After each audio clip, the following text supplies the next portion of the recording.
இன்னைக்கு விமர்சனங்களுக்கு உட்படுத்தப்படக்கூடியது தரீகாக்கள் அல்ல, நல்லா விளங்கிக் கொள்ளணும். இன்றைக்கு யாராக இருந்தாலும், அந்நிய சமுதாயமாக இருக்கலாம், அந்நிய மத தலைவர்களாக இருக்கலாம், அரசியல்வாதிகளாக இருக்கலாம், விமர்சனங்களுக்கு உட்படுத்தப்படக்கூடியது புதிய நவீன கொள்கைகள். எது விமர்சனங்களுக்கு உட்படுத்தப்படாதது? தஸவுஃபுடைய தஸ்கியத்துடைய சூபிச வழிகள். அன்றும் இந்த நாடு கதவு திறக்கப்பட்டது சூபிகளுக்குத்தான், தஸவுஃபுடைய வழியில் வந்தவர்கள் தான். இன்றைய கூட அந்நிய மதத்தவங்க சொல்லுங்க, என்ன சொல்றாங்க? சூஃபி முஸ்லிம், சூஃபி முஸ்லிம் தான் சொல்றாங்க. யார சொல்றாங்க? இந்த தரீகாக்குடைய வழிகள்ல வரக்கூடிய தஸ்கியத்துடைய வழிகள்ல வரக்கூடிய மனுஷர்களை தான் சொல்றாங்க.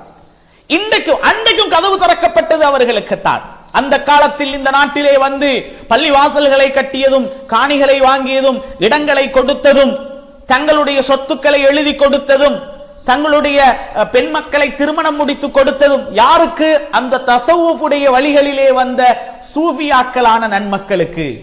இன்றும் இந்த நாட்டில் மாத்திரமல்ல, எந்த நாட்டிலும் இடம் கொடுக்கப்படுவது அவர்களுக்குத்தான்.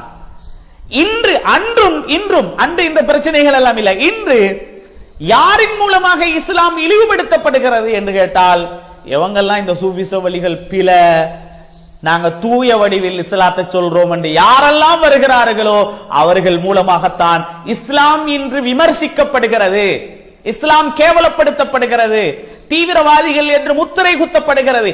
எந்த ஒரு சூஃபி மகானுக்கும், எந்த ஒரு தரீகத்துடைய மஷாயிகுமார்களுக்கும் தீவிரவாதி என்ற பட்டம் உலக வரலாற்றில் இல்லை.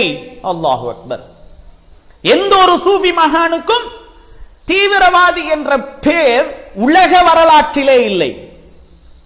இதொன்றே போதாதா? அல்லாஹு சுப்ஹானஹு வ தஆலா இந்த தரீகத்துடைய வழியை, தஸ்கியத்துடைய வழியை அல்லாஹு சுப்ஹானஹு வ தஆலா நல் வழியாக, அந்நியர்களை கவரக்கூடியதாக, அந்நியர்களுடைய உள்ளத்திலே இடம் பிடிக்கக்கூடியவர்களாக, அந்நியர்கள் வந்து இவர்களுடைய கையை பிடித்து இஸ்லாத்துக்கு வரக்கூடிய வழியாக இந்த தஸ்கியத்துடைய வழி ஆக்கி வச்சிருக்கிறான். இந்த ஒன்றே போதாதா? அல்லாஹு சுப்ஹானஹு வ தஆலா எப்படி வச்சிருக்கிறான்? எனவே அன்பார்ந்தவர்களே, அல்லாஹு தஆலா குர்ஆனையும் ஹதீஸையும் நாம் புரிந்து கொண்டு எங்கள் உள்ளத்தில் இருக்கக்கூடிய கெட்டெண்ணங்களை இல்லாமலாக்க அல்லாஹ் காட்டித் தந்த தஸ்கியத்துடைய வழிதான் சூஃபிச வழி என்பது.